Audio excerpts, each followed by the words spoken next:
ఉన్న బంగారాన్ని విడిపించి ఆ రోజు ఆన్లైన్ రేటుకే మేము కొంటాం. Sharma gold company. పూజ గదికి కూడా కొన్ని నియమాలు ఉంటాయి అని అంటారు, నిజమేనా? ఉంటే అవేంటి?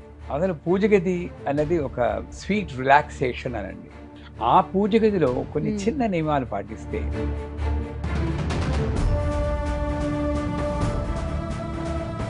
కానీ బెడ్రూమ్స్ లో అంటే పడక గదుల్లో దేవుడి విగ్రహాలు 100%. నేను ఇలాగే బెడ్రూమ్లో కూడా పెట్టచ్చమ్మా అని చెప్పాను. ఆవిడ పెట్టారు. బెడ్ ఇక్కడ మధ్యలో చిన్న టేబుల్ వేశారు. మధ్యలో టేబుల్ ఏంటమ్మా అంటే పడుకుంటాం కదండి, అమ్మవారు చూస్తుందండి. కొంతమంది ఏంటంటే తలుపులు ఉంటాయి ఇప్పుడు పూజ గదికి, అవి ఎప్పుడు అలా వేసే ఉంచుతారు. అలా వేసి ఉంచడం అనేది కరెక్టే అంటారా? భగవంతునికి భక్తులకి అనుసంధానమైన బ్రాండ్ ఒకటి తీసుకుంటాం. చాలా కొంచెం చౌకగా దొరుకుతుంది, పెద్ద కథ దొరుకుతుంది. విగ్రహం మీద చిన్న గీతలా వచ్చింది, విరిగినట్టుగా నాకు భావన కలుగుతుంది. విరిగిన వాటిని పూజలో పెట్టుకోకూడదు కదా. మన ఇంట్లో పిల్లవాడికి మన కొడుకో కూతురుకో కాలో చేయి విరిగింది అనుకోండి, చెట్టు కింద వదిలేసి వస్తావా? నువ్వు వదిలి అసలు మరి అమ్మ నాన్న ఫోటో అయితే అది ఎక్కడ పెడతాము? అసలు కొబ్బరికాయ కుళ్ళిపోతే దేనికి సంకేతం అండి? ఓ కొబ్బరికాయ కొన్నప్పుడు కాస్త ఇలా కొట్టాం అనుకోండి, టంగ్ టంగ్ అని శబ్దం వచ్చిందంటే బాధ్యత.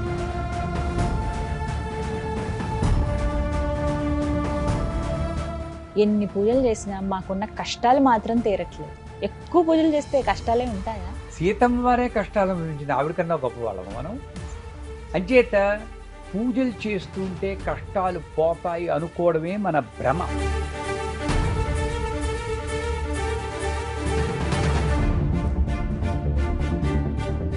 నమస్కారం, వెల్కమ్ టు సుమన్ టీవీ.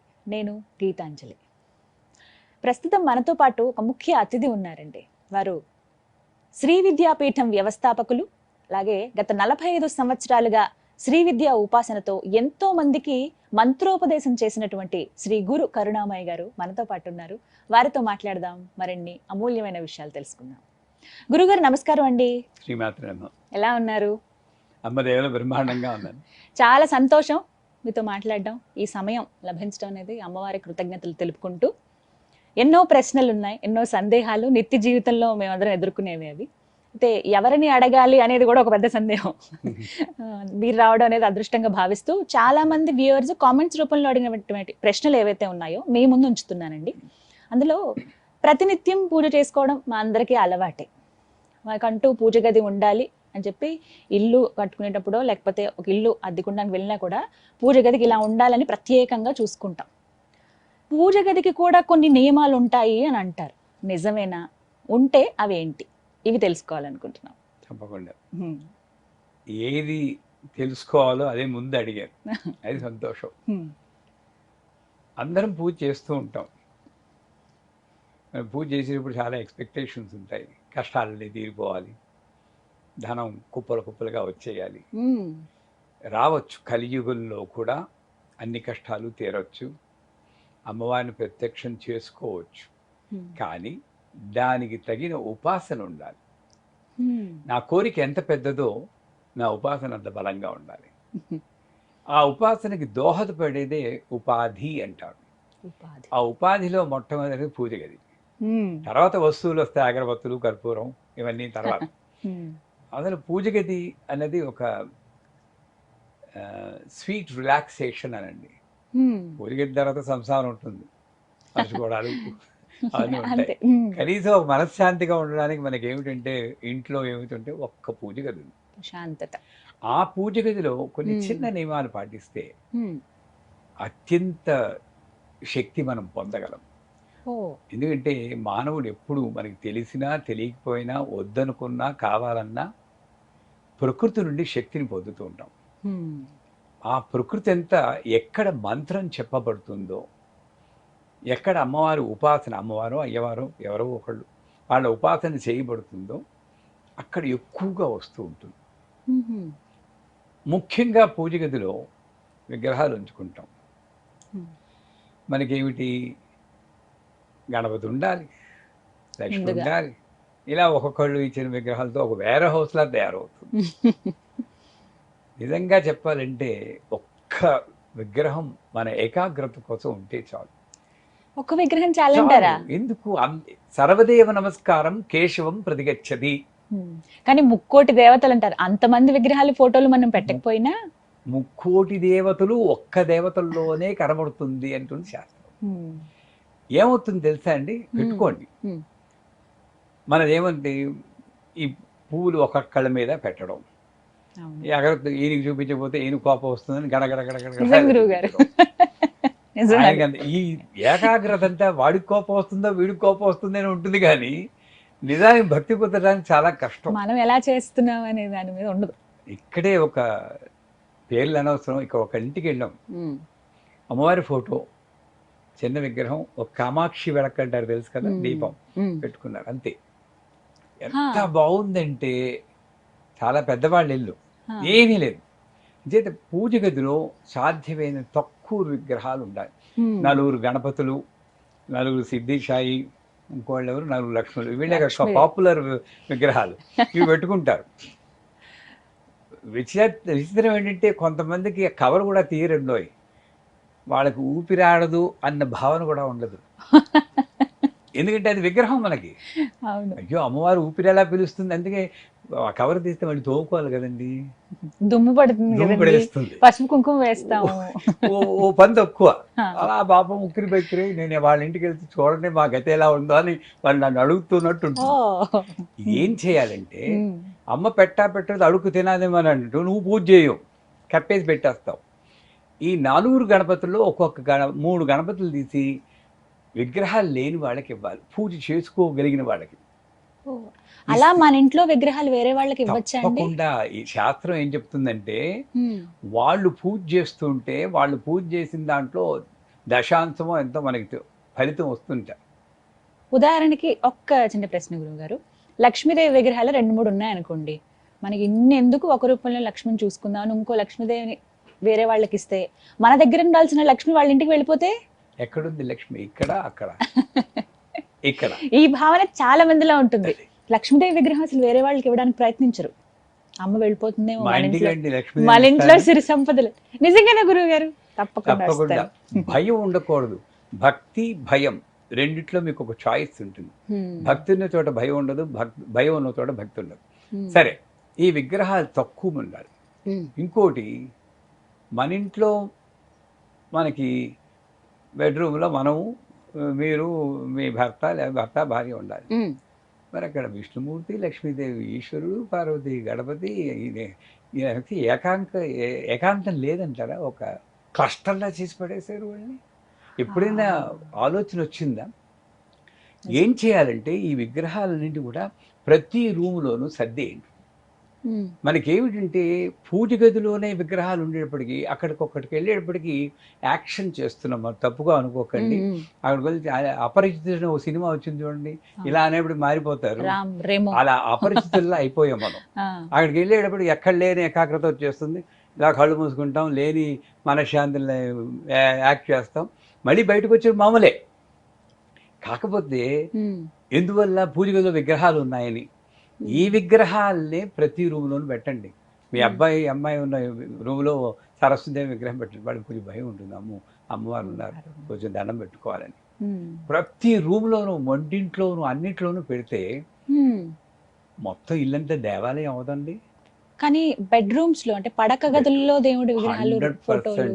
ఎక్కడ నీకు రక్షణ కావాలో, ఎక్కడ అనకూడదు కానీ ఎక్కువ దెబ్బలాటలు జరుగుతూ ఉంటాయో అక్కడే అమ్మవారు కాపాడుతూ ఉంటుంది. మా ఇంట్లో, మా బెడ్రూమ్లో చక్కగా అమ్మవారు ఉంది. అసలు మీరు బెడ్రూమ్లో పెట్టకపోతే అక్కడ రాదా అండి? ఉత్తప్పుడు ఇందుగలడు అందులో సందేహం వల్ల ఎందెందుగలదని దీర్ఘాలు తీస్తూ చదువుతాం కదా. బెడ్రూమ్లో మీరు విగ్రహం పెడితేనే అమ్మవారు వస్తుందా, లేకపోతే లేదా? నాకు అమెరికాలో వెళ్ళినప్పుడు ఒక డాక్టర్ గారు ఉన్నారు, నేను ఇలాగే బెడ్రూమ్లో కూడా పెట్టచ్చమ్మా అని చెప్పాను. ఆవిడ పెట్టారు. బెడ్ ఇక్కడ మధ్యలో చిన్న టేబుల్ వేశారు. మధ్యలో టేబుల్ ఏంటమ్మా అంటారు. పడుకుంటాం కదండి, అమ్మవారు చూస్తుందేమో అన్నాను. టేబుల్ మీద నేను తొంగి చూస్తే ఏం చేస్తారన్నా. అంటే బుర్రలో ఎలాంటి ఆలోచనలు వస్తాయి చూడండి, అమ్మవారు తొంగి చూస్తుంటా. ఇవన్నీ పోవాలి. పూజ గదిలో ఏకాగ్రత రావాలి అంటే చిన్న ఒక 4 విగ్రహాలు పెట్టుకోండి, మిగతా అన్ని ఇల్లంతా డిస్ట్రిబ్యూట్ చేయండి. ఇల్లే ఒక మణిద్వీపం దేవాలయం చేసుకోండి. అక్కడ పూజలు చేయట్లేదు, ప్రతి ఇంట్లోనూ రూమ్లోనూ వెళ్ళి అగరత్తులు వెలిగించాలి ఎవరు అంటలేదు. అక్కడికి వెళ్ళినప్పుడు ఒకసారి అమ్మ నువ్వు ఇక్కడ ఉన్నావు, రక్షిస్తూ ఉండు తల్లి అనుకో. పూజ గదిలో ఎప్పుడు దీపం వెలుగుతూ ఉండాలి. అది ఆయిల్ దీపం అక్కర్లేదు, ఓ బెడ్ ల్యాంప్ అయినా పర్లేదు.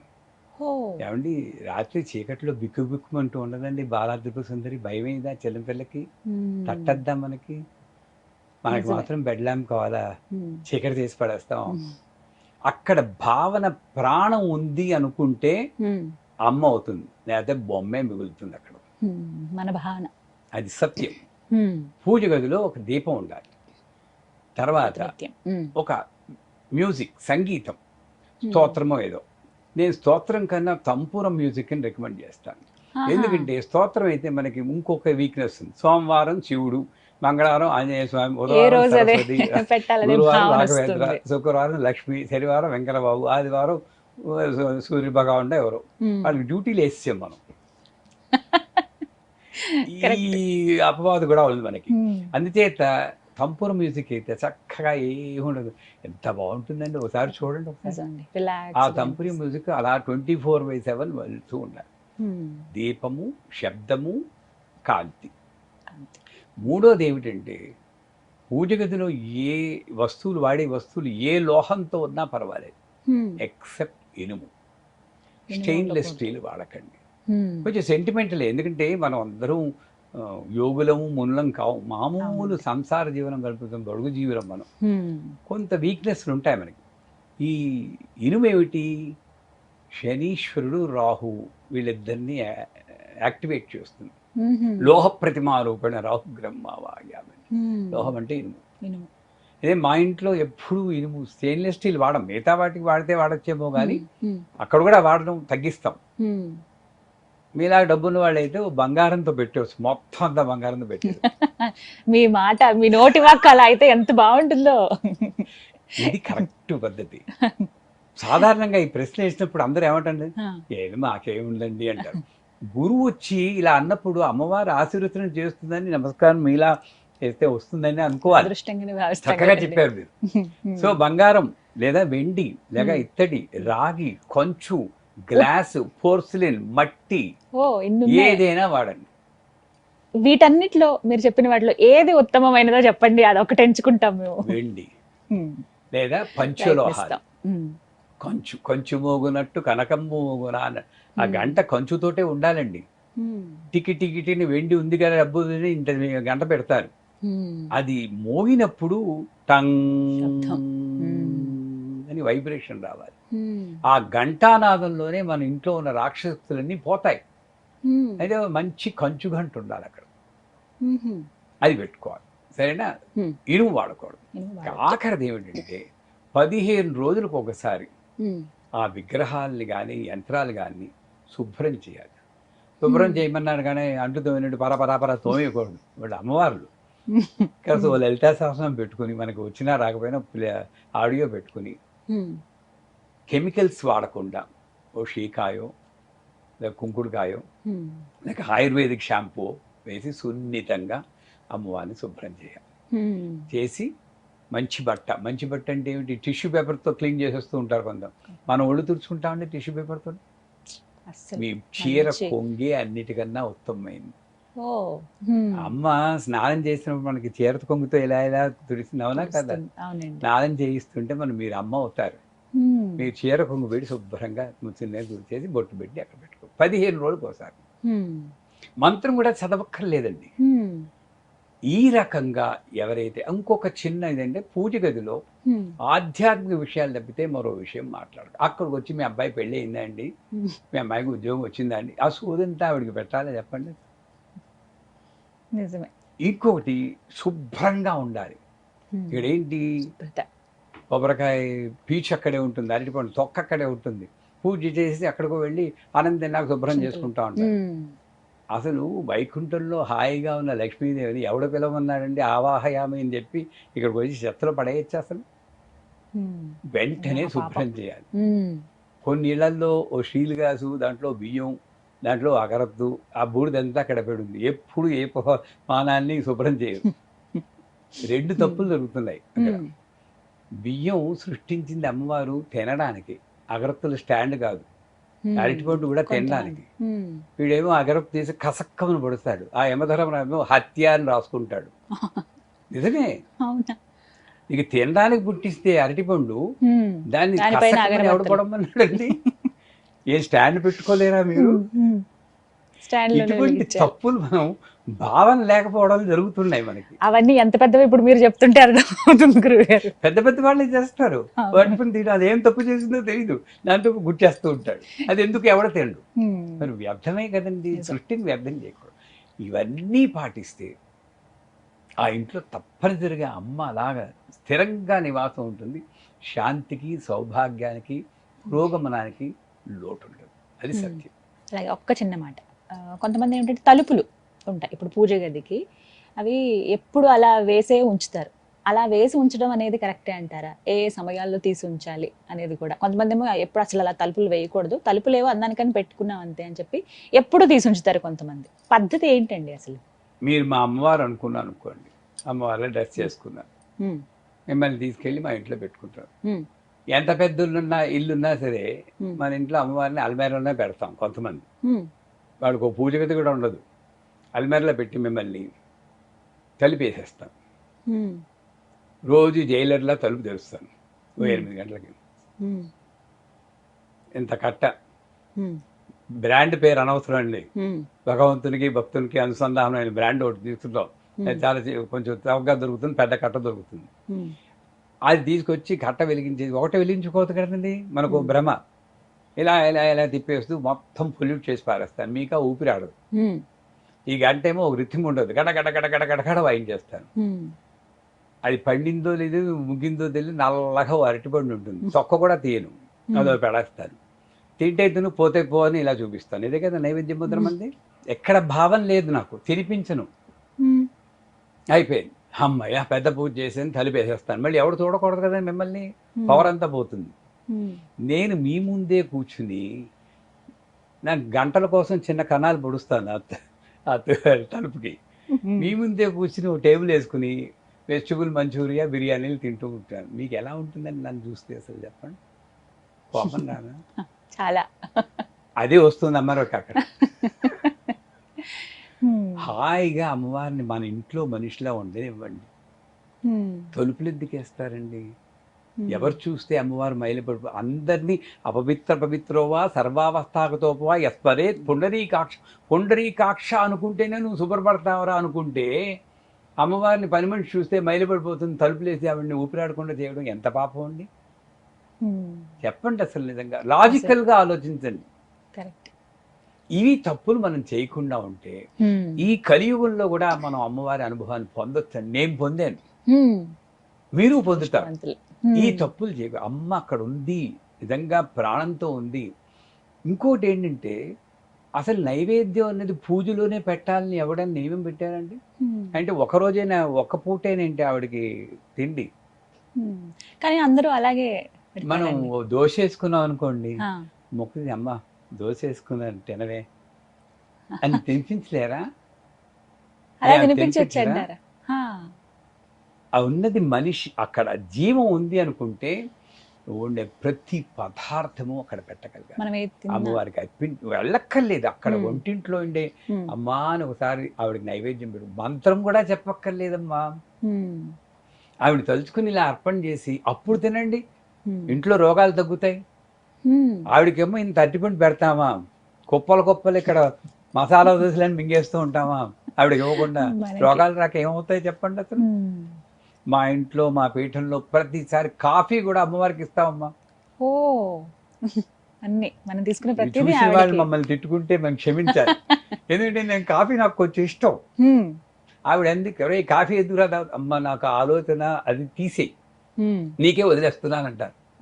ఇంత చనువు ఉండాలి, మనం ఆ బంధాన్ని ఏర్పరచుకోవాలి. లేదు మీరు తాగడం బాని, నేను ఏది తిన్నా ఆ అమ్మవారికి అర్పించే తింటాను. అన్న భావన ఉండగలదు. కొంతమందికి నేను నాన్ వెజిటేరియన్ తింటున్నానండి, అది కూడా ఇవ్వచ్చా అంటారు. భక్త కన్నప్ప ఆయన శివుడు కింద ఉంటే ఆయన పైకి కూర్చున్నాడు గోపురం మీదే. అంత ఉత్తమ స్థానం ఇచ్చాడు. ఆయన అలా పెట్టేయడని మన ఏదైనా పెట్టాం నైవేద్యం. కానీ అక్కడ ఏంటంటే నేను ఏది నా సంస్కృతి ప్రకారం, నా కల్చర్ ప్రకారం నేను ఏది తినొచ్చో అది తినండి. కానీ తినే బ్రహ్మార్పణం అనుకుని తినండి, ఏమీ తప్పు లేదు. ఏ పదార్థం అయినా కూడా ఈ రకంగా నియమాలు కొన్ని పాటిస్తే తప్పనిసరిగా మన భగవద్ అనుభూతి ఎప్పుడూ పూజ చేస్తున్నప్పుడే కాదు, ఎప్పుడూ పొందొచ్చు. అలాగే గురుగారు, ఇంట్లో కొన్ని సార్లు ఏంటంటే విగ్రహాలు ఏవైతే లేకపోతే ఫోటోలు కానీ మనం పూజ చేసేవి కాస్త మాసిపోయినట్లుగా, నల్లబడినట్లుగా, ఎప్పుడో మా అమ్మగారు ఇచ్చారండి, మా అమ్మగారు పూజ చేసుకున్నది అలా ఉంది, మారుద్దాం అనుకుంటున్నాను. మరి ఈ పాత ఫోటోల్ని ఏం చేయను, ఈ పాత విగ్రహాలను ఏం చేయను, విగ్రహం మీద చిన్న గీతలా వచ్చింది, విరిగినట్టుగా నాకు భావన కలుగుతుంది, విరిగిన వాటిని పూజలో పెట్టుకోకూడదు కదా, ఇలాంటివి అంటే ఇలాంటి ప్రశ్నలు అడిగారండి. తెలియదు, కొత్త విషయం నేర్చుకున్నాను. ఎంత మాట అన్నారు. పూజలో పెట్టుకోవద్దని అంటారు విరిగిన వాటిని లాగా. అయితే వీటిని ఏం చేయాలి? కొంతమంది ఏమో గుళ్ళ దగ్గర వదిలేసి వచ్చేస్తూ ఉంటారు, ఆ ఫోటోలన్నీ అక్కడ పెట్టేస్తూ ఉంటారు. అసలు ఏం చేయాలి వాటిని అనేది ప్రశ్న. విశాఖపట్నం వెళ్ళారా మీరు? వెళ్ళానండి. కనక మహాలక్ష్మిని చూసారా? చూడలేదు, వెళ్ళాల ఇప్పటివరకు ఆ గుడికి. చేతులు ఉండవు. అవును. ఆ మహాతల్లిని అందరూ వెళ్ళి పూజ చేసుకుంటే అష్టైశ్వర్యాలు పొందుతున్నారు. అవి పెట్టుకోవచ్చా? మామూలు విగ్రహాన్ని ఎవరు? ఇప్పుడు మీరు అంటే అనిపించింది నాకు, ఒక చెయ్యి ఉండదు కదా అమ్మవారికి. లేదు కదా. అది అది పూజకి పనికొచ్చినప్పుడు మన ఇంట్లో ఒక విగ్రహం మన అజాగ్రత్తతో కింద పడి విరిగిపోతే సముద్రంలో పారేయడం, ఏదో చెట్టు కింద దొంగలా పట్టేసి వచ్చేసేయడం అనాథలా ఉండదండి ఆవిడ పాపం. మన ఇంట్లో పిల్లవాడికి మన కొడుకో కూతురుకో కాలో చేయి విరిగింది అనుకోండి, చెట్టు కింద వదిలేసి వస్తావా? నువ్వు వదిలేసి ప్రాణం అంతా పెట్టుకుని వాళ్ళు తిరిగి ఆవిడ ప్రాణం ఉంది, ఇవి ప్రాణం లేదని మనకి భావన ఉంది కాబట్టి చెట్టు కింద వదిలేస్తున్నాం. నీకు ఒకవేళ కాన్సన్ట్రేషన్ లేదనుకోండి, ఉండనివ్వండి, పక్కనే ఇంకో విగ్రహం తెచ్చుకోండి, తప్పేం కాదు. నాకు ఏకాగ్రత కుదరటం లేదండి, ఆ విరిగించేది మీదికే పోతుంది, అందరికీ ఏకాగ్రత ఉండదు, ఒప్పుకుంటాను. కానీ విగ్రహాన్ని మాత్రం దూరం చేయకండి, పక్కన పెట్టుకోండి, ఇంకో విగ్రహం తెచ్చుకోండి, అంతే. ఈసారి జాగ్రత్తగా ఉండండి, ఆ విగ్రహాన్ని పూజ చేయండి. అలాగే ఫోటో మార్చిపోయింది, ఇది అమ్మవారి ఫోటో అని అంటున్నారు కదా, మరి అమ్మ నాన్న ఫోటో అయితే అది ఎక్కడ పెడతాము? పాత ఫోటోలు ఉంచుకుంటున్నాం, ఉంచుతాం. ఎంత తేడా ఉంది చూడండి, ఎంత పాడైపోయినా ఉంచుతాం ఆ ఫోటోని. అంచేత నేను అనేది ఏమిటంటే, విగ్రహాలు విరిగిపోయినా ఫోటోలు పాతబడినా మీకు ఏకాగ్రత కుదరకపోతే కొత్త ఫోటో పెట్టుకోండి, కొత్త విగ్రహం పెట్టుకోండి. కానీ పాత వాటిని మాత్రం దయచేసి చెట్టు కింద వదలకండి, నీళ్ళల్లో పడేయకండి, ఇప్పుడు అలాంటి పని చేయకూడదు. ఊరెళుతూ ఉంటే విగ్రహాన్ని బియ్యంలో పెట్టేయండి అంటుంటారు కొంతమంది. పూజ చేయకపోతే బియ్యంలో పెట్టి, ఎక్కడైనా అర్థం ఉందా? ప్రాణప్రతిష్ఠ చేశారు, అసుని దేవనస్మాసుని, ప్రాణం ఉంది, వాడిని విగ్రహాలు పెడితే ఉక్కిరి బిక్కిరి అయిపోతారు. ఏమీ లేదు. నేను ఊరు వెళ్తే సాధ్యమైనంత వరకు మా అమ్మవారు నాతోటి వస్తూ ఉంటుంది, ఎక్కడికి వెళ్తే ఎక్కడికి. రష్యా వెళ్ళినప్పుడు వచ్చింది, ఇటలీ వెళ్ళినప్పుడు వచ్చింది, ఎక్కడికి వెళ్తే నాతో పాటు ఫ్లైట్లో వెళ్తూ ఉంటుంది, హాయిగా అక్కడికి వెళ్ళి పూజ చేసుకుంటాం. అది అందరికీ కుదరకపోవచ్చు, నిజమండి, అందరికీ కుదరదు. నేనేం చేస్తాను, కుదరకపోయినప్పుడు అమ్మ వెళ్ళొస్తాను తల్లి, ఇలా జాగ్రత్తగా చూసుకో, జాగ్రత్తగా లైట్ వేసేస్తావు నువ్వు అని చెప్పి ఒకసారి నమస్కారం పెట్టుకుని వచ్చేయడమే ఉత్తమం. కానీ ఆ విగ్రహాన్ని కానీ ఆ యంత్రాన్ని బియ్యంలో మాత్రం పెట్టకండి. కొన్నిసార్లు ఇప్పుడు అన్నారు గురువుగారు, మీరు ఊరు వెళ్తాం, చాలా మంది అలా వెళ్తూ ఉంటారు, అప్పుడు మరి ఆహారం ప్రతిరోజు మనం ఆహారం పెడతాము. అమ్మవారికి ఆహారం పెట్టింది ఆవిడ తింటుందా, మీరు తింటున్నారా? చెప్పండి. అసలు అమ్మవారి ఎంత పెద్ద విగ్రహం అయితే అంత ఎక్కువ ఆహారం పెట్టాలి, ఇవన్నీ మన భ్రమలు. నిజానికి అమ్మవారి ఆహారం అంటే భక్తి బీజము, ఈ బీజాలు తింటూ ఉంటుంది. అందుకే కృష్ణుడు అంటాడు, నీలో ఒక పక్షి ఉంది, ఆ పక్షికి ఋతము అగ్ని 2 రెక్కలున్నాయి, దానికి మంత్రబీజాక్షరాలు అనే బీజములు వేయి తండ్రి, అది తిని నిన్ను రక్షిస్తుంది. నేను పెట్టి అరటిపండు ఆహారం కాదు, కొబ్బరికాయ ఆహారం కాదు, ఎందుకంటే నువ్వే తింటావు. ఈ ఆహారాన్ని 10 మందితో పంచుకుంటే అమ్మవారికి వెళ్తుందేమో కానీ అది నువ్వే తింటున్నావు. అంచేత అమ్మవారికి ఆహారము అంటే నువ్వు అక్కడ కూర్చుని, ఇప్పుడు కృష్ణుడు దూర్వాసుడు శిష్యులతో వస్తే ఇక్కడ ఒక్క మెతుకు తింటాడు, అక్కడ వాళ్ళ కడుపులు నిండిపోయాయి అని చెప్పి భారతంలో మనం చదువుకుంటాం. అలా మనం చేయలేమా? నేను ఎక్కడున్నా సరే, ఇదేంటి అమ్మా మా ఇంట్లో పూజ గదిలో ఉన్నావు తల్లి, ఇది నీదే అని తినలేవా? ఆహారం ఇక్కడ కూర్చుని ఇది పోనీ నాకు తినిపిస్తున్నావా, నిందాక చెప్పినట్టు తిండి తినిపోతే పో అన్నావు కదా. ముద్రలు లేవు మనకి, ఈ ముద్రలు నేర్చుకోం, పోనీ ముద్రలు రావు, కనీసం తినిపిస్తానా? అది తినిపించదు. మీ అమ్మాయి పిల్లలు ఉన్నారు కదా, మీ అమ్మాయికి ఎలా తినిపిస్తారు? చిన్నప్పుడు ఎలా తినిపించేవారు? అలా తినిపించలేదా? ఓం ప్రాణాయ స్వాహ తినిపించండి. కృష్ణుడు గోపికలతో ఆడుకున్నట్టు ఇలా తిని నీరు కొంచెం తినేయండి. ఎంత బాగుంటుందండి పూజ అప్పుడు. మనం ఏమీ భావన లేకుండా ఉత్తినే ఇలా ఇలా అంటే ఎక్కడి నుండి వచ్చిందండి ఈ అలవాట్లన్నీ? లేదా ముద్రలు ఎంచుకోండి. ఇలా ముడు ప్రాణాయ స్వాహ, అపానాయ స్వాహ, వ్యానాయ స్వాహ, ఉదానాయ స్వాహ, సమానాయ స్వాహ, బ్రహ్మణే స్వాహ.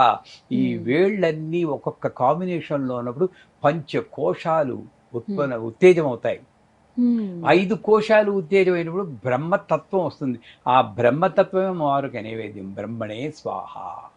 ఇది నైవేద్యం, మనం పెట్టేది కాదు. ఇది అంతరార్థం.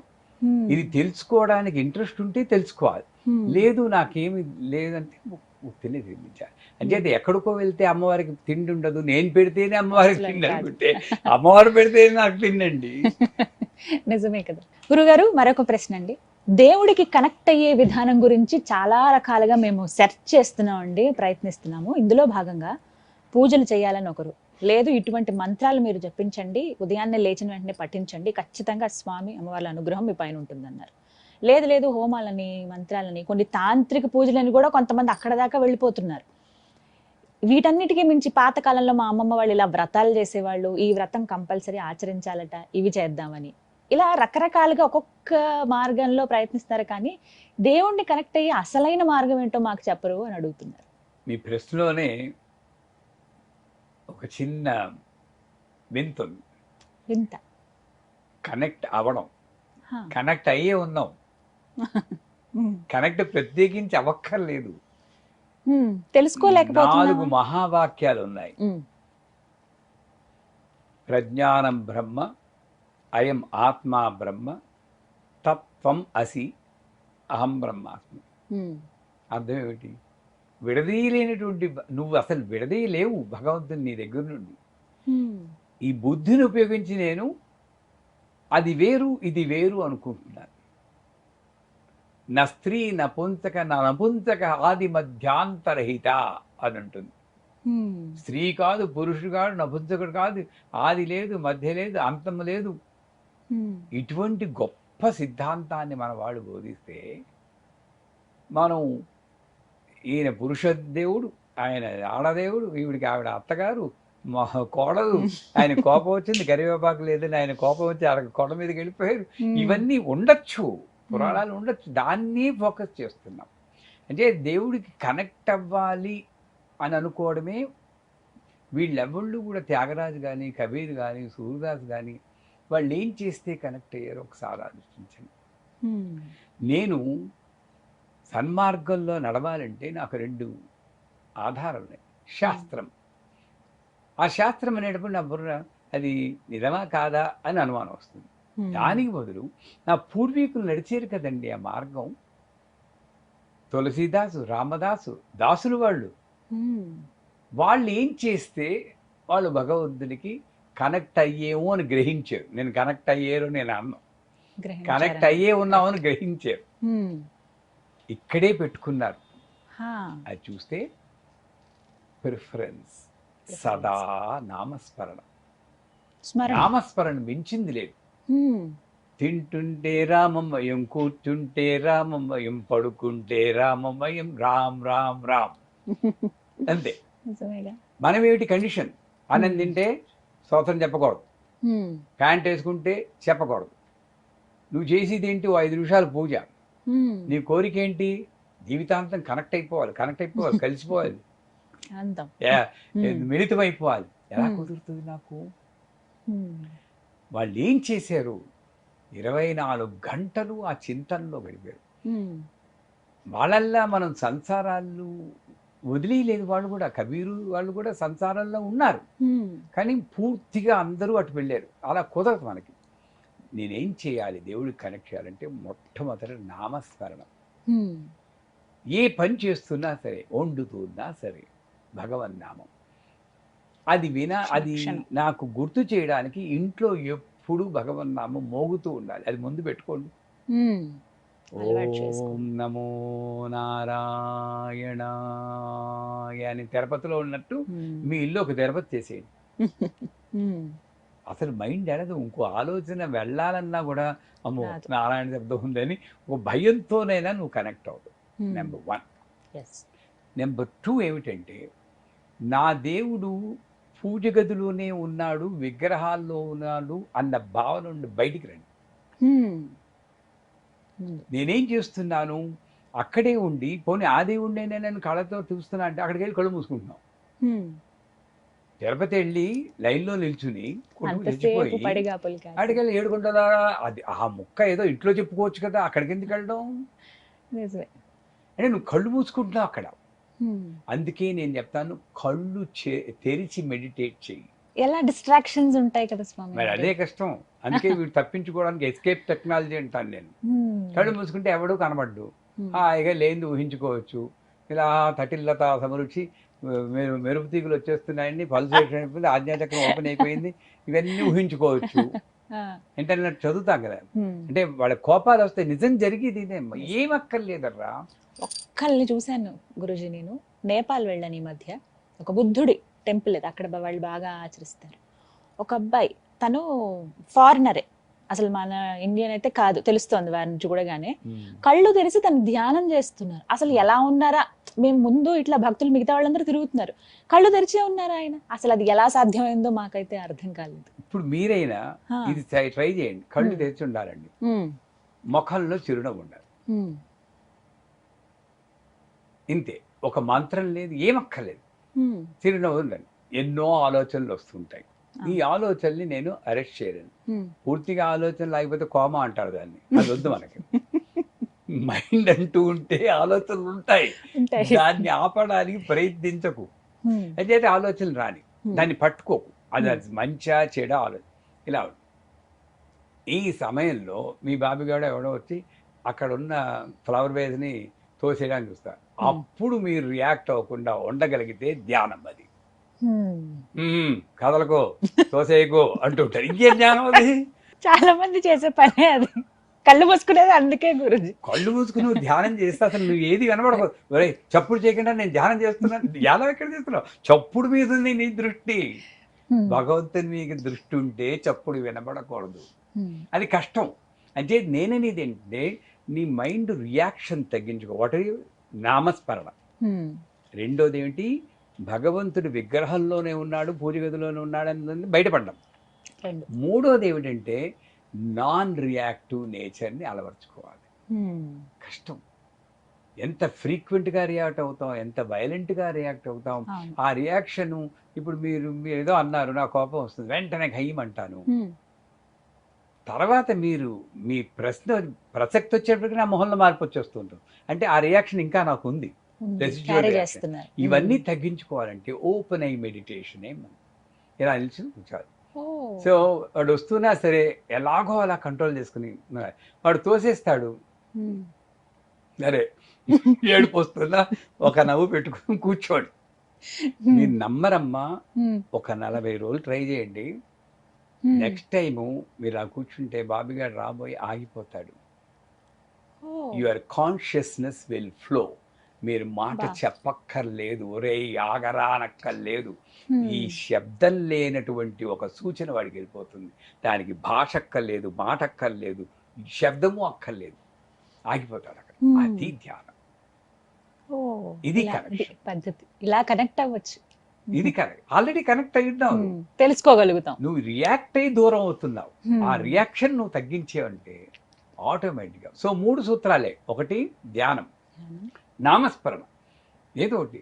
నేను నరసింహ జయంతి ఏదో మొన్న అయింది, నరసింహస్వామి గుడికి వెళ్ళాం. ఆవిడెవరో వచ్చారు, నరసింహ నరసింహ నరసింహ నరసింహ నరసింహ నరసింహ నరసింహ నరసింహ. ఏం ధ్యానం అండి?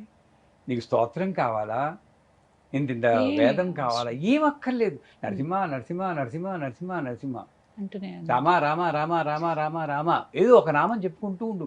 కూర్చుంటే ఏదో రామ, నిల్చుంటే రామ. ఎవరైనా చెప్పారు శివశివ అనేవారు, ఎవరైనా చెడు మాట చెప్తే శివశివ అనేవారు. ఇప్పుడు అయ్యో అంటున్నాం. ఇది మానేయండి. శివశివ, ఎక్కడ నామం చెప్పగలుగుతావో అక్కడ చెప్తూ ఉండు. మా అమ్మగారి దగ్గర నేను వింటానండి కృష్ణ, ఎక్కువగా ఆ మాట వస్తుంది ఆవిడికి. అన్నం వండ పాలు పొంగిపోయిన కృష్ణ, శివశివ అంటుంటా. ఇలా వాళ్ళు ఎందుకంటే వాడు భయం, అమ్మా ఎప్పుడు పోతుందో తెలియదు. ఇట్లా మాట్లాడుతూ కూడా ప్రాణం వదిలేయచ్చు నేను. అంటే నేనేం చేయాలి, ఎంత తక్కువ ఫ్రీక్వెన్సీలో భగవన్నామం చెప్పగలుగుతానో నేను మైండ్కి అలవర్చుకోవాలి. ఎందుకంటే ప్రాణప్రయాణ సమయే నారాయణ శబ్ద మాత్రమే పునర్జన్మ నశ్యతి అన్నాడు. బాగానే చెప్పేశాడు. ఎప్పుడు పోతుందో నాకు తెలియదు కదా, నారాయణ అంటే ఇంకో జన్మ లేదన్నాడు. అంటే నేనేం చేయాలి, సాధ్యమైనంత ఎక్కువగా నారాయణ నారాయణ నారాయణ అనుకుంటూ ఉండాలి. ఎప్పుడైనా పోతే పోతుంది, అప్పుడు నారాయణ ఉండదు ఛాన్స్. అంటే నామస్మరణ, ఈ భగవత్ స్వరూపాన్ని ప్రతి మనిషిలోనూ నేను చూడగలను, ఇంక్లూడింగ్ పని మనిషిలో కూడా. అక్కడికి వచ్చేటప్పుడు మనకి రాదండి. మనం సువాసిని పూజ చేయాలంటే పట్టుచీర కట్టుకుని అందంగా ఉన్నవాళ్ళు, కాస్త కళగా ఉన్నవాళ్ళు వాళ్ళకే చేస్తాం. కానీ ఎప్పుడైనా తక్కువ మంది ఉన్నారు. ఇప్పుడు చేస్తున్నారు అనుకోండి, పని మనుషులు పూజ చేశారండి.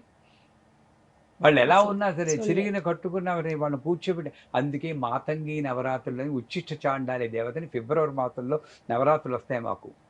ఆ రోజు ఆ 9 రోజులు మా పీఠంలో పనులు చేసి వాళ్ళు, తక్కువ పనులు చేసి వాళ్ళను కూర్చోబెట్టి వాళ్ళు ఎలా ఉన్నారో, స్నానం చేశారో ఏమి చూడం, వాళ్ళ కాళ్ళకి పసుపు రాసి వాళ్ళకి పూజ చేసి వాళ్ళకి మేము వండిన అన్నం వడ్డించి వాళ్ళు తిన్నాక ఆ కంచంలో తింటాం. ఇది కనెక్షన్. చేయండి. కేవలం మంత్రం చదివి పూజ చదివి హోమం చేస్తే కనెక్ట్ అవ్వకపోవచ్చు.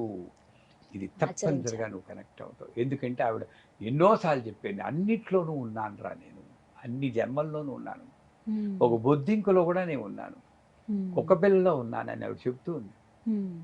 ముందు మనుషుల్లో కనెక్ట్ అవ్వండి, తర్వాత దేవుడికి కనెక్ట్ అవుదాం. ముందు ఫ్యామిలీతోనే నువ్వు కనెక్ట్ అవ్వట్లేదు సరిగ్గా.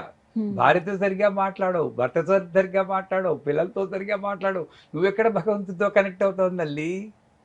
ఇక్కడ కనెక్షన్ ముందు చూసుకోండి.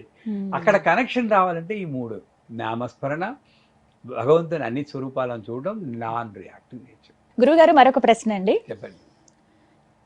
కొన్ని అశుభంగా భావిస్తాం పూజ చేసేటప్పుడు, ప్రత్యేకంగా లేకపోతే ఆలయానికి వెళ్ళినప్పుడు. అందులో ఎక్కువగా అనుకునేది కొబ్బరికాయ కుళ్ళిపోతే. మనం కొట్టిన కొబ్బరికాయ కనుక కుళ్ళిపోయిందా, మనసులో కొన్ని రోజుల పాటు ఇంక అదే ఉంటుంది. తర్వాత సారి వెళ్ళినప్పుడు పువ్వు వచ్చినా కూడా, గతంలో 15 రోజుల క్రితం వెళ్ళాను, ఆ గుడికి వెళ్ళాను, అక్కడ కొబ్బరికాయ కుళ్ళిపోయింది, ఎందుకు మళ్ళీ ఆ గుడికి వెళ్ళలేకపోతున్నాను. ఇలాంటి నేను చాలా మంది దగ్గర చూశాను. అంటే ఇలాంటివి ఇంకా చాలా ఉన్నాయి. ముందుగా కొబ్బరికాయ గురించి అడుగుతున్నాను మిమ్మల్ని. అసలు కొబ్బరికాయ కుళ్ళిపోతే దేనికి సంకేతం అండి? పూజలోనే కాదు, మన జీవితంలో అనేక సంఘటనలు జరుగుతాయి. అమ్మవారి దృష్టిలో అది సంఘటన, కానీ మన దృష్టిలో మన బుద్ధిని ఉపయోగిస్తాం. కానీ అది మంచి సంఘటన, చెడు సంఘటన అని స్టాంపులు వేస్తున్నాం మనం. ధర్మాధర్మ విభజిత, సవ్యాపసవ్య మార్గస్థ, లలితా సహస్రం పరిచయం ఉంటే మూర్త అమూర్త, నిత్యతృప్త అనిత్యతృప్త, 2 పదాలు ఉంటాయి. అవును అని. మనకి గణపతి యంత్ర పూజలో స్క్వేర్లో 8 మంత్రాలు ఉంటాయి. ధర్మాయనమ, జ్ఞానాయనమ, వైరాగ్యానమ, ఐశ్వర్యానమ అని. అది 4 బాగానే ఉన్నాయి. ఇంకో 4 ఏమిటంటే అధర్మాయనమ, అజ్ఞానాయనమ, అనైశ్వర్యానమ, అవైరాగ్యానమ. అంటే ఏమిటి? నెగిటివ్ ఎక్కడుంది? ఇక్కడ ఉంది. మరి గణపతి పూజలో అది కూడా ఒక మంత్రం అయితే, మనం మామూలు జీవితంలో ఉన్నవే సంఘటనగా భావించాలి. అసలు పూజలో పూజ చేయడానికి కూర్చోవడానికి ముందే పూజకు కావలసిన వస్తువులన్నీ మంచిగా ఉన్నాయా లేదా అని చూడాల్సిన బాధ్యత నాది. నిజం. ఓ పువ్వు బాగుందా లేదా, హ్మ్. శబరి మనకి ఆదర్శం. హ్మ్. ఆవిడ కొరికినట్టు అన్ని కొరికేం మనం. కనీసం అది ఒక తత్వం తీసుకుని అవును. ఓ కొబ్బరికాయ కొన్నప్పుడు కాస్త ఇలా కొట్టామనుకోండి, టంగ్ టంగ్ అని శబ్దం వచ్చిందంటే మంచిది. హ్మ్. మనకి ఆ ఓపిక లేదు కదండి.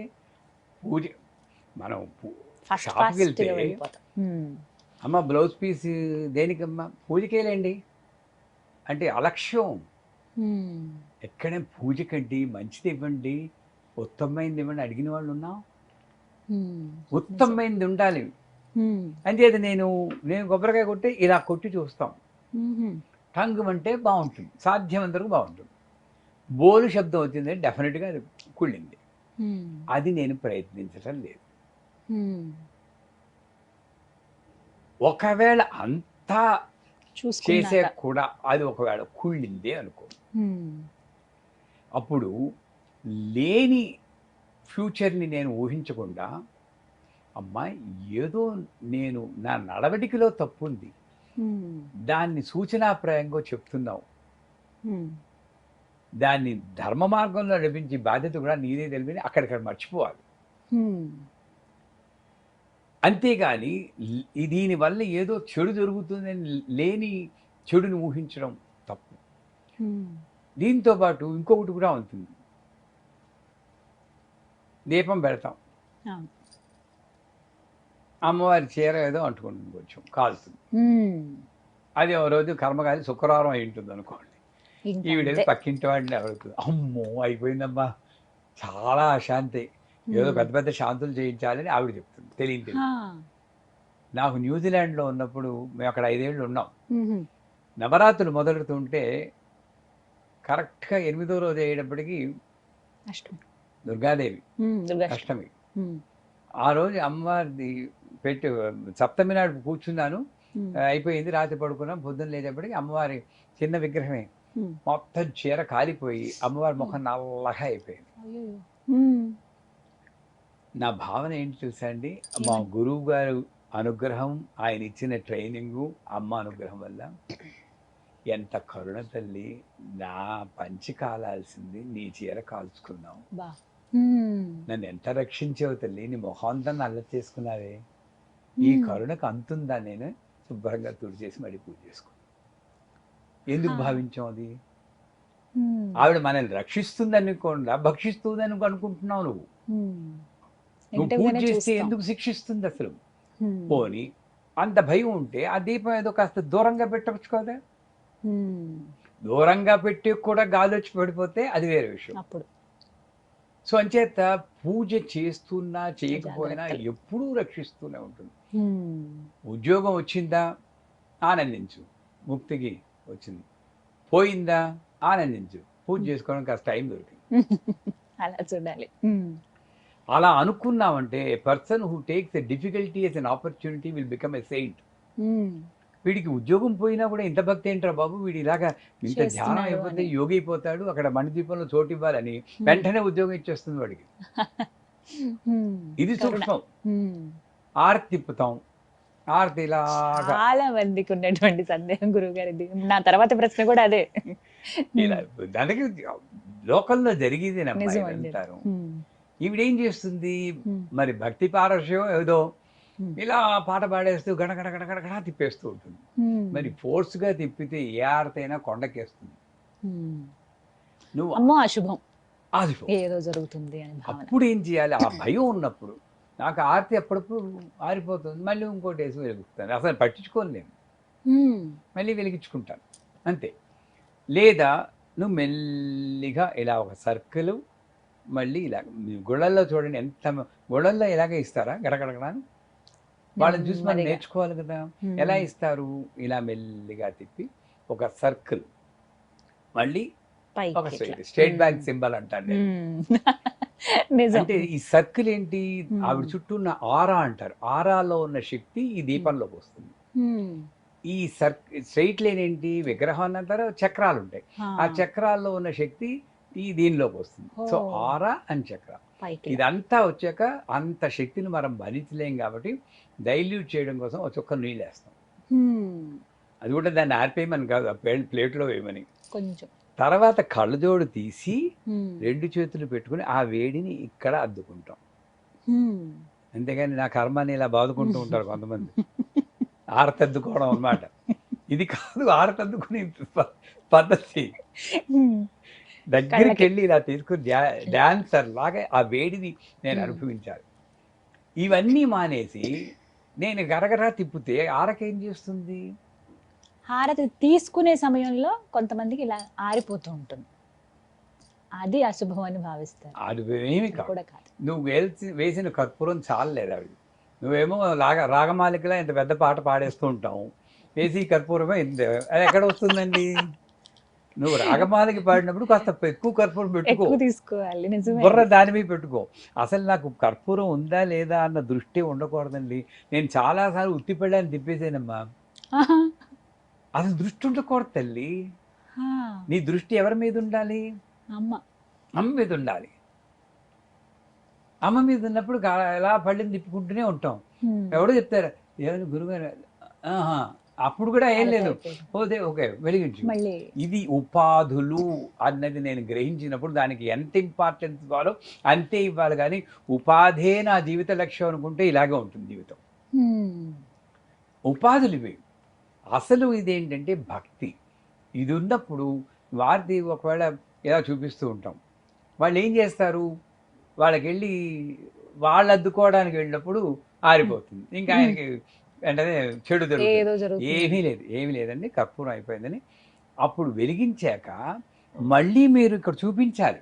వీళ్ళు ఏం చేస్తారు, వెలిగించేసి వాళ్ళకి చూపిస్తారు. ఉత్తిని దీపం అది, దానికి ఏం లేదు. మళ్ళీ ఒకసారి గంట పాయింట్ చూపించి మళ్ళీ నీళ్ళు పోసి అప్పుడు చూపిస్తే సరిపోతుంది.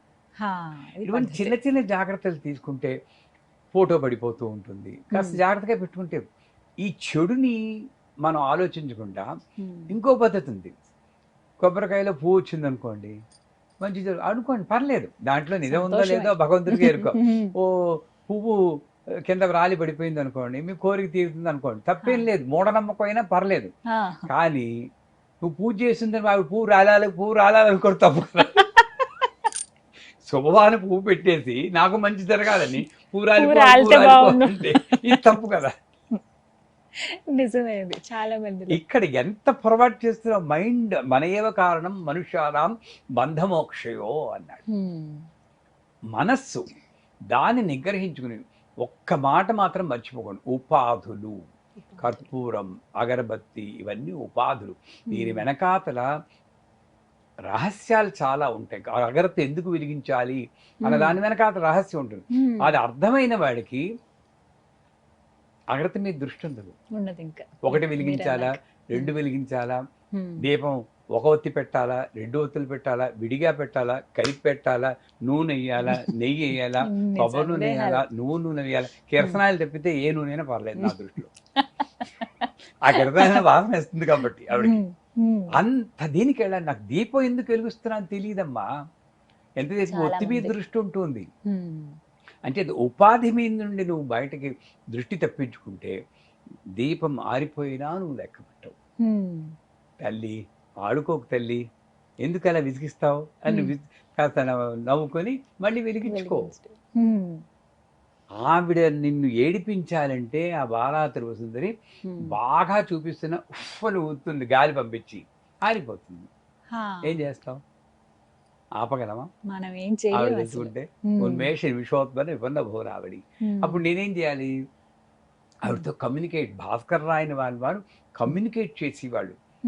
మనం స్తోత్రాలు చదువుతున్నాను, కమ్యూనికేషన్ లేదు ఇక్కడ నుండి. కానీ ఇక్కడ నుండి కమ్యూనికేషన్. ఆయన పూజ చేశాక మామూలు సోది చెప్పిపట్ట. అమ్మ పక్కింటి ఆయన ఏంటి తల్లి విసిగిచ్చేస్తున్నాడు, ఏం చేయమంటావు అని అడిగేవాడు. అప్పుడు అమ్మవారు వచ్చి ఆయనకి తాత ఇలా చెయ్యని చెప్పిట్టాం. అంత కనెక్షన్. మీరు ఇందాక ఇప్పుడు అడిగారు ఇంకో క్వశ్చన్ ఓ వీడియోలో, కనెక్షన్ ఏమిటని. ఇది కనెక్షన్. అమ్మవారిని అమ్మవారిలా భావిస్తే ఇలా ఆరిపోయినా కూడా ఎందుకే తల్లి. నాకు నైవేద్యం పెట్టేటప్పుడు సాధారణంగా నేను ఇలా నైవేద్యం పెడతాను, ఇలాగే తినిపిస్తాను. తినిపించినప్పుడు ఇక్కడ మెతుకు అంటుకుంటుంటే ఆ మెతుకే నేను ప్రసాదం కింద తీసుకుంటాను. ఇలా పెడుతుంటే కింద పడిపోతుంది. చూసి వాళ్ళు నన్ను తిట్టుకుంటారేమో, ఆ, నేనేం చేశాను, ఇలా కొట్టాను. చూడు, నాకు ఆఫీస్ టైం అయింది, నువ్వు ఇలా ప్రతిసారి కింద పడేసేవంటే ఇంకోసారి నేను పెట్టలేను ఇలాగా, హా, సరిగ్గా తిను, హా. మీ నెంబర్ తర్వాత అంటున్నాను. అంత ఆ అంటే ఇలా connectivity. అందరినీ నేను చెయ్యమని అంటలేదు. అవునవును. దీని వెనకాల తత్వం ఏంటి, నాకు అమ్మవారు Hmm. అక్కడ ఉందమ్మా, విగ్రహం కాదది. ఆ భావన ఉన్నప్పుడు నాకు ఏం జరిగిందా నాకు వీటి మీద దృష్టి వెళ్ళొద్దండి. అది కర్పూరం negative ఆగిపోయినా వాళ్ళు చీర అడ్డుకుపోయినా ఏముండదు. నాకు అమ్మ లీలలే, ఆవిడ్ని ఆపడానికి ఎవ్వరి తరము కాదు, ఆవిడ అనుకుంటే అది నేను చేస్తుంది. నిమిత్త మాత్రుని అని Hmm. భావించినప్పుడు ఈ ప్రశ్నలే ఉద్భవించు. గురువుగారు, ఇది ఆడియన్స్ ఎవరు అడిగింది కాదు, నా పర్సనల్ క్వశ్చన్ అనమాట. సిక్స్త్ సెన్స్ అని వింటూ ఉంటాం, జరగబోయేది ముందుగానే మనకి తెలుస్తుంది, అది ఉందా? కలలో. కొన్నిసార్లు ఉంటుంది అనేసారు. ఉంది కదా. విన్నాను ఉంటుంది అని. అది ఉంటుందేమో. మనకి జరగబోయేది ముందుగా తెలుస్తుందని, ఇలా జరుగుతుందేమో, జరిగి ఉండొచ్చు అంటే కరెక్ట్గా అదని కాకపోయినా ఏదో ఒక సూచిక దానికి తగ్గట్టుగా, అది తెల్లవారుజామున 4 గంటలకు వచ్చే అది కల అయినా కావచ్చు, మెడిటేషన్లో కూర్చున్నప్పుడు కనిపించేవి కావచ్చు, ఇలా రకరకాలుగా. అసలు నిజంగా సిక్స్త్ సెన్స్ అనేది ఉందా? ఉంటే నిజంగానే ఫ్యూచర్ని మనకి కనిపించేలా చేస్తుందా? అది నిజమే అవుతుందా? ఇవి నా ప్రశ్న. శబ్ద స్పర్శ రూప రసగంధాలు, వీటిని పంచతన్మాత్ర అంటారు. ఈ పంచతన్మాత్రలే 5 సెన్సెస్ కింద వస్తాయి, ఇంగ్లీష్లో సెన్సెస్ అంటారు. ఇవి ఈ 5 సెన్సెస్ కూడా మనకి సాధారణంగా వరల్డ్తో కనెక్ట్ అయి ఉంటాయి. శబ్దం ఎప్పుడు బయటది వింటాం కానీ అనాహత శబ్దం వినడానికి అసలు ఒకటి ఉందని తెలియదు, అది వినడానికి ట్రై, బయట గోల ఆపితే లోపల శబ్దం వినిపిస్తుంది అంటారు. అందుకే నవావరణ పూజలో, శ్రీచక్రంలో పూజలో చివరి పూజ నవావరణ అర్చన. అందులో చివరిలో అమ్మవారిని పూజ చేయడానికి ముందు లాస్ట్ బట్ మంత్రం ఏంటంటే, అమ్మవారి పూజకు ముందు ఇది అనాహతనాద అనుసంధానం కరిష్యే అని ఒక 5 నిమిషాలు మౌనంగా ఉంటారు. దాని తర్వాతే పూజ మొదలవుతుంది. అప్పటికో 2 గంటలు పూజ చేసేసి ఉంటాం, అదంతా పూజ కాదు, ప్రిపరేషన్ బాడీని. అసలు పూజ 10 నిమిషాలు అని మా సిద్ధే లగి మా సిద్ధే అని మొదలెడతాం.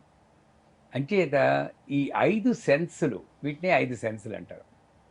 అసలు సెన్సే లేని వాడి సంగతి వేరే అనుకోండి. నిజంగా సెన్సే లేనివాడు అంటారు కానీ, సెన్సే లేనివాడు ఎవడంటే 5 సెన్సులు మొత్తం ప్రపంచం మీద పెట్టిన వాడికి సెన్స్ లేదు, బహిర్ముఖంగానే ఉంది. వాడు పొద్దున్న లేస్తే ఇంకోటి గురించి మాట్లాడటమే, వాడు తెడు వీడి తెడు, అందరికి కూడా ఇంచుమించులో ఇంకోళ్ళ గురించి మాట్లాడకుండా ఎప్పుడైనా ఓ రోజు గడిచిందా అని ఆలోచించండి. అందరూ ఎంత ఆసక్తో అసలు పక్కన వాళ్ళ విషయాల పైన కొంతమందికి అయితే. పొద్దున్న లేవగానే ఇంకోళ్ళ గురించి ఆలోచించకుండా ఎప్పుడైనా గడిచిందా? ఏదో రకంగా ప్రపంచానికి. అదే జ్ఞాన్యాంపి చేతాంసి దేవీ భగవతి ఈసా బలాదాకృషమోహాయ మహామాయా ప్రేక్షతి అని అంటూ ఆవిడ చేసి, పై ఆవిడ చేసి జగత్కిలాడి చేసే మాయ ఇది. ఈ 5 సెన్సులు పెట్టి, 5 సెన్సులు అంతర్ముఖ సమారాధ్య బహిర్ముఖ సుదర్లభ అని చెప్పింది ఎక్కడో మధ్యలో రహస్యంగా. లోపలికి ఉపయోగించాల్సింది పోయి ఆవిడ పెట్టిన మాయ వల్ల బయట కనెక్ట్ అవుతున్న వల్ల ఈ 5 సెన్సులు ఉన్నా కూడా సెన్సే లేని వాళ్ళ తయారవుతున్నాం, సెన్స్లెస్ పర్సన్. ఉంది కానీ ఎందుకు పని లేదు. నా గురించి అసలు నేను ఎవరిని, ఎందుకు పుట్టాను, ఇది నాకు అవసరమా, వెనక్కి తిరిగి చూసుకుంటే ఈ కోరిక కోసం నేను ఎంత కష్టపడ్డాను, నిజంగా నాకు సుఖపడ్డానా లేదా. ఇప్పుడు మరోలా అనుకోకండి, pleasure in an interval between 2 pains అంటారు. మేకప్లే ఉన్నాయి, ఆడవాళ్ళు అందరూ క్షమించాలి, ఫేషియల్. నేను చాలా అందంగా కనబడ, అందం లేను పెయిన్ పెయిన్ పెయిన్ పెయిన్ వెళ్ళి 5,000 6,000 కనబడి గోల్డెన్ ఉంటాయి కదా, శాండల్ హైడ్రా ఫేషియల్ ఇప్పుడు కొత్తగా ఉంది, ఫేషియల్. వాళ్ళు అంటారు ఏమంటే సోప్తో కడుక్కుంటే పోతుందని. ఇంకా అక్కడ ఆ ప్లెజర్ మాత్రం ఒకసారి ఓ నిమిషం ఉంటుంది, పోతుందేమో పోతుందేమో పోతుందేమో పెయిన్. ఈ 2 పెయిన్స్ మధ్యలో ఉండేదేనా? సో ఈ సెన్సులన్నీ నేను బయట ఉపయోగించుకోవడం వల్ల నాకు శాంతి లేకుండా పోయింది. కానీ శ్రీ విద్య అనబడే గొప్ప ఉపాసన వల్ల ఎప్పుడైనా అవకాశం ఉంటే శ్రీ విద్య గురించి మాట్లాడుకుందాం. తప్పకుండా. గొప్ప ఉపాసన వల్ల ఈ సెన్సులన్నిటినీ లోపలికి తీసుకోవడం తెలుస్తుంది. ద్రాం ద్రీం క్లీం బ్లూం సహ అని ఈ 5 సెన్సులకి 5 ముద్రలు ఉన్నాయి. ఈ 5 ముద్రలు చూపిస్తూ అమ్మవారితో అనుసంధానం చేస్తే అమ్మ ప్రతి శబ్దంలోనూ నిన్నే చూసి అనుగ్రహం నాకు కలిగించు అని చెప్పి అట్లా వెళ్తుంది దాని వర్ణన అంతా. శబ్దము, ఈ కుర్చీలో కూర్చున్నాను అనుకోకూడదు. హ్రీం ఆధార శక్తి కమలాసనాయ నమః. అమ్మ నీ ఒళ్ళో కూర్చున్నాను తల్లి. ఆహా, కుర్చీలో కూర్చున్నా కూడా అమ్మ ఒడి అనుకుంటే కుర్చీ నేను క్లాత్ పెట్టి పటా పటా కుట్టి శుభ్రం చేయను, ఇలా శుభ్రం చేస్తాను. ఇది 5 సెన్సులు లోపలికి వెళ్ళడం. ఎక్కడ చూసినా అమ్మ లోపలికి వెళ్ళి నా గురించే నేను ఆలోచిస్తూ, అంటే నేను ఎవరిని ఎందుకోసం, పర్పస్ ఏమిటి అని ఆలోచించగలిగినప్పుడు అప్పుడు మీరన్న 6th సెన్స్ వస్తుంది. అదేమిటి? ఈ భూమండలానికి అతీతంగా పైన ఉంటుంది. ఇది శ్రీచక్రంలో ట్రయాంగిల్ ఉంటుంది కదా, ఈ ట్రయాంగిల్ పైన ఏముంది? బిందు. ఈ బిందువే ట్రయాంగిల్ గా విడిపోయింది. అంచేత బిందువుకి తెలుస్తుంది ఏం జరుగుతోందో. నడిపివాడు నడిపించేవాడు అన్ని వాడే. ఏం చేసావు అన్ని బ్యాలెన్స్ షీట్లు అక్కడ జరిగిపోతూ ఉంటాయి. ఆ 6th సెన్స్ కనెక్ట్ అవుతుంది. ఎందుకు? ఈ 5 సెన్సులు లోపలికి వెళ్ళిపోయాయి కాబట్టి. వీడికి ప్రపంచం ఉండదు కాబట్టి ఆ పై మండలంలో కలుస్తారు. అప్పుడేమిటి జరగబోయేది కూడా తెలుస్తుంది. కానీ అక్కడ ఒక చిన్న ప్రమాదం ఉంది. ఈ 5 సెన్సులు కరెక్ట్గా ఉపాసన చేయకుండా అప్పుడప్పుడు ఈ 6th సెన్స్ వస్తూ ఉంటుంది కొంతమందికి, మధ్యలో లీక్ అవుతున్నట్టు. వాడేంటి తట్టుకోలేడు. ఇప్పుడు రేపు పోతామని ఎవరికైనా తెలిసిపోయింది అనుకోండి, ఏం చేస్తారు? మృత్యుంజయ హోమం చేస్తారు. కానీ సిద్ధంగా మునుల్లాగా జపం చేసుకుంటూ కూర్చోమని చెప్పండి, 6th సెన్స్ అంటాం. కానీ అది తట్టుకోగలిగిన శక్తి రావాలి. నాకు శక్తి రావాలంటే సరైన ఉపాసనతో ఈ 5 సెన్సులు లోపలికి వెళ్ళినప్పుడు, అప్పుడు గణపవరం అండి భీమవరం దగ్గర ఉంది, ఆయన ఫలానా రోజు చచ్చిపోతానని చెప్పి అందరికీ ఉత్తరాలు రాసి, కార్డులు, ఆ రోజుల్లో కార్డులు రాసి అందరినీ పిలిచి వాళ్ళు భోజనాలు పెట్టి, నిజంగా జరిగింది. నేను మీ 6th సెన్స్ అనేది నేను చెప్తున్నాను. అన్నీ అయిపోయింది, తమలపాకు వేసుకున్నాడు, మధ్యలో మండువా లోగలి కూర్చున్నట్ట, భార్య కేసు చూశారు, మరి నేను ఉంటాను అన్నట్ట, కళ్ళు మూసుకున్నాడు, ఠప్ అని కపాల మోక్షం అని వదిలేశారు. ఇది 6th. మరి ఆ సెన్స్ ఉన్న వాళ్ళు చేయగలగాలి. దానికి ఏంటి, మనం ఈ మధ్యలో లీక్ అయ్యి ఏదో కళ్ళలో వస్తుంటే అదేదో 6th సెన్స్ అనుకుని ముందు రాబోయి చెడు జరుగుతుంది అనుకుంటాం. ఈ 6th సెన్స్ని చెడుకు ఉపయోగించకుండా మంచికే ఉపయోగించుకుంటే కొన్నాళ్ళకి మంచి జరుగుతుంది. ఏదైనా మంచి జరుగుతుంది అని వచ్చింది అనుకోండి, బాగానే మంచి జరుగుతుంది. చెడు వచ్చింది అనుకోండి, సరిగ్గా నాకు ఆలోచించలేక ఏదో వచ్చింది అనుకోవాలి. అంచేత 6th సెన్స్ అన్నది సరైన సాధన లేకపోతే అది ఒకప్పుడు విపరీతంగా కూడా మనకి కనబడుతూ ఉంటుంది. భవిష్యత్తుని గురించి మనకి ఆలోచించొద్దు. మనకున్నది వర్తమానం. ఇప్పుడు మీకు నాకు ఉన్నది ఇది అని గ్రహించేటప్పుడు భూతం అయిపోతుంది. భవిష్యత్తు లేదు, భూతము లేదు, వర్తమానం. అందుకే శివుడు 3వ కన్ను తెరిచి ఎవరిని దహించాడు? మన్మధుడు. మనస్సుని వధించేవాడు మన్మధుడు. ఆ మన్మధుడు బాణాలు 5, అవే 5 సెన్సులు. ఆ 5 సెన్సుల వల్ల వాడు మనస్సు మధించి మనం కొట్టుకుంటున్నాం 5 సెన్సుల్లో. ఇది భూతము, పాస్ట్. ఇది శివుడు. పెయిన్. లోపలికి వెళ్తే ఎప్పుడైనా పెయినే. చిన్నప్పుడు ఎంత బాగుంది ఇవన్నీ బాగానే ఉన్నప్పుడు, ఇప్పుడు ఆనందపడాలిగా. ఆనందం గురించి ఇప్పుడు ఎందుకు దుఃఖపడుతున్నావు? ఇది ఎవడో ఆలోచించడు. ఇది ఫ్యూచర్. ఫ్రస్ట్రేషన్, భయం, రేపు ఏమవుతుందో, ఈ వీడియో సక్సెస్ అవుతుందో లేదో, భయం. Pain, frustration. Future, frustration, past, pain. ఈ 3వ కన్నే ప్రజెంట్, వర్తమానం. ఇది పీస్. శివుడు మూడో కన్ను తెరిచినప్పుడు మనల్ని దహించేదంటే మనం కూడా శివుడు అవ్వచ్చు. వర్తమానంలోనే ఉన్నప్పుడు బతకగలిగితే. ఈ సిక్స్త్ సెన్స్ అనేది మనకు కంట్రోల్లోకి వస్తుంది. భవిష్యత్తు లేదు, ఈ భూతం లేదు, వర్తమానమే. వాడికి ముందు తెలిసినా సరే ఏం పట్టించుకోడు. కళ్ళలో ఏదో వచ్చినా సరే సరే అనుకుంటాడంతే. 10 మంది చెప్పి ఇది ఏమవుతుందండి, ఇలా కనబడిందండి, ఇది మంచిగా కాదా అని అడుక్కోకూడదు. అది సిక్స్త్ అనిపించుకోదు. అది ఒక అతీతమైన స్థితి అని భావించినప్పుడు అప్పుడు మన్మధుడు దహించబడి మనకి శాంతి వస్తుంది.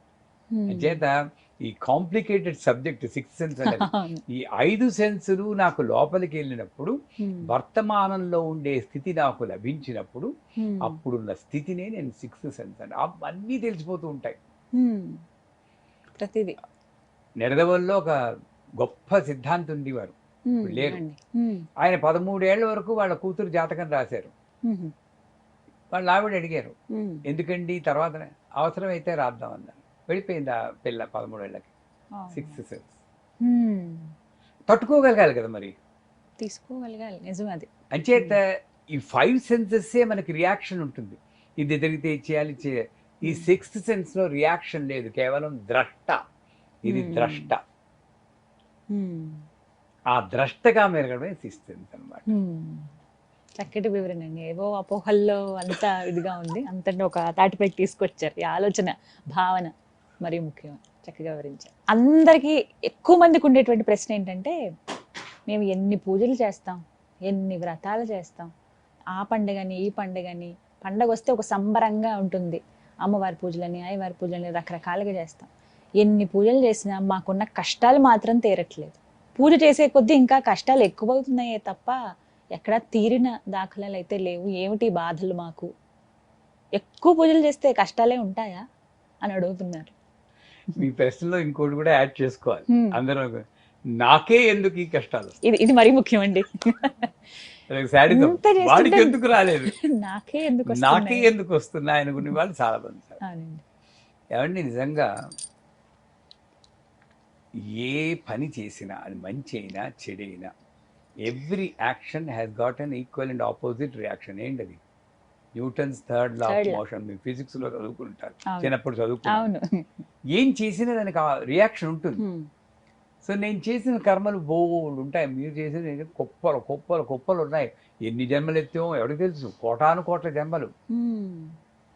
మరి పూజ చేస్తున్నప్పుడు మోక్షం రావాలి కదా. ఎందుకంటే ఆవిడేమన్నారు, రామ అనే శబ్దం చెప్తే చాలు నీకు మోక్షం ఇస్తాను ఒకళ్ళు, నారాయణ అని చెప్తే మోక్షం ఇచ్చేస్తాను. అలా అన్నప్పుడు అది సత్యమే. నేను పూజ చేస్తే నాకు మోక్షం రావాలి. అలా అని నేను పూజ చేస్తే నాకు మోక్షం పాత కర్మలు ఎవడు చేస్తాడండి? అంచేత ఏమవుతుందంటే వీడికి ఇక్కడ ఎండ్ అయిపోవాలి. ఎండ్ అయిపోవాలంటే అవన్నీ తీసుకొచ్చి ఇక్కడే పడేస్తాడు. అంచేత ఆ కర్మలన్నీ అనుభవించాలని చెప్తుంది. నిజంగా ఇతని పరిపక్వమైన సాధన ఉంటే త్యాగరాజ్ తీసుకోండి, కబీర్ తీసుకోండి, సూర్యదాస్ తీసుకోండి, తులసీదాస్ తీసుకోండి, చోకామేళ తీసుకోండి. చోకామేళ జోళ్ళు కుట్టుకునేవాడు. ఆ జోళ్ళు కుట్టుకునేవాడు చచ్చిపోతాడు. నామదేవ్ అని ఒక మహాభక్తుడు, విఠల్ని పూజ చేశాడు. ఆయన కల్లో కనబడి విఠలుడు నా భక్తుడు మరణించాడు, ఆయన్ని ఆ అస్థికలు తీసుకొచ్చి నా దేవాలయ ప్రాంగణంలో పాతను అయినా అంటాడు. ఈయన కుళ్ళు వచ్చేస్తుంది. నేనే భక్తుడు అనుకుంటే విఠలుడు వచ్చి ఇంకో భక్తుడు తీసుకొచ్చి రమ్మంటే ఏంటి వెళ్ళి చూస్తే జోళ్ళు కుట్టుకునేవాడు. వాళ్ళు గోడ పక్కన కూర్చుని కుట్టుకుంటే గోడ కూలిపోయి అందరూ చచ్చిపోతారు. వాళ్ళందరినీ దహనం చేసేస్తారు వీళ్ళు. ఎవరు చోకామేళ వీళ్ళకి తెలియదు. అప్పుడు మళ్ళీ ధ్యానం చేస్తే విఠలుడు అంటాడు, ఎముకలు తీసుకుని చెవి దగ్గర పెట్టుకో, ఏ ఎముక నుండి విఠల్ విఠల్ అని ఆ ఎముక నా చోకామేళది అంటారు. మరి అంత నామస్మరణ చేసిన వాడు అకాల మరణం చెందాడు, చనిపోయాడుగా. ఎవ్వరూ కూడా మనం సుఖపడలేదమ్మా. భక్తులందరూ చాలా కష్టాలు అనుభవించారు. సీతమ్మ వారే కష్టాలు అనుభవించింది, ఆవిడకన్నా గొప్పవాళ్ళము మనం. అంచేత పూజలు చేస్తుంటే కష్టాలు పోతాయి అనుకోవడమే మన భ్రమ. కష్టాలు అలాగే ఉండొచ్చు, ఉంటాయని కూడా అంటలేదు, కానీ అది తట్టుకునే శక్తి ఇస్తుంది. తట్టుకునే తాకద్దేవో అని వేడుకోవాలి. అమ్మా, మా నాన్నగారు సీరియస్గా ఉన్నారని నేను అమెరికాలో ఉన్నప్పుడు వస్తే మా అన్నయ్య మెసేజ్ ఇచ్చారు, ఒరే వచ్చేరా, ఇంక ఈరోజు గడవదని చెప్తున్నారు, జాగ్రత్త వచ్చేసే అన్నారు. సాధారణంగా ఎవరైనా ఆలోచించేది వెళ్ళిపోతారేమో, ఆయన చూపు దక్కదేమో అని బతికున్న వాడిని చంపేస్తూ ఉంటారు, మనమే చంపేస్తాం ఆలోచనలతో. నా గురువు గారి అనుగ్రహం, మా సాధన వల్ల ఏమైంది, గుమ్మం ముందు సాయి ఫోటో, శృతి సాయి ఫోటో ఉండేది అప్పుడు అమెరికాలో. నమస్కారం పెట్టుకున్నాను, సాయి నువ్వు అనుకున్నది జరుగుతుంది, నేను ఆపలేను, అది ఏమిటో నాకు తెలియదు, తట్టుకునే శక్తి అంతే. దాని తర్వాత 10 ఏళ్ళు బతికారు మా నాన్నగారు. ఇది కరెక్ట్ పద్ధతి. అంచేత ఏది ఆపలేము, కానీ తట్టుకునే శక్తి, గ్రహించమని భక్తి చెదరనివ్వకు, నమ్మకం చెదరనివ్వకు. నాకే ఎందుకు ఈ కష్టాలు కలుగుతున్నాయి అని ఎప్పుడు అనుకోకూడదు. వాడు సుఖపడుతున్నా అంటే వాడికి వాళ్ళ కర్మలు ఏమిటో మనకి తెలియదు. ఎప్పుడో పైకి తీసుకెళ్ళి తమ్మని పడేయచ్చు, నటి విరుగుతుంది. ఇక్కడ పడేయడం కన్నా అక్కడ పడేది మరీ ఘోరం. అంచేత వాళ్ళకేం జరుగుతుందో మనం ఆలోచించుకోకూడదు. నా భక్తి శ్రద్ధ అమ్మవారి మీద ఉన్నప్పుడు నా జీవితంలో ఏం జరుగుతుందని నేను గమనించుకోవాలి. అది నిజమైన భక్తి. అంతా ఆవిడ చూసుకుంటుంది, నా జీవితమే గొప్ప ఉదాహరణ. ఎన్ని ఎన్ని పడి పడి పడి ఈ సీట్లో కూర్చోబెట్టిందో, వెనక్కి తిరిగి చూసుకుంటే తృప్తే. అన్ని తట్టుకుని ఒక పీసులో నిలబడ్డాం. అంచేత పూజలు చేస్తే కష్టాలు పోతాయి అనుకోకూడదు, కానీ కష్టాలు కంప్రెస్ అవుతాయి. కర్మలు ఎవరు పోగొట్టలేరు. ఇచ్చేస్తే ఈ కర్మ పోతుందని కొన్ని పూజలు మొదలెట్టారు, నమ్మకండి. కర్మలు కంప్రెస్ అవుతాయి. ఒక గురువు ఒకడే దాన్ని బాగా కంప్రెస్ చేయగలడు.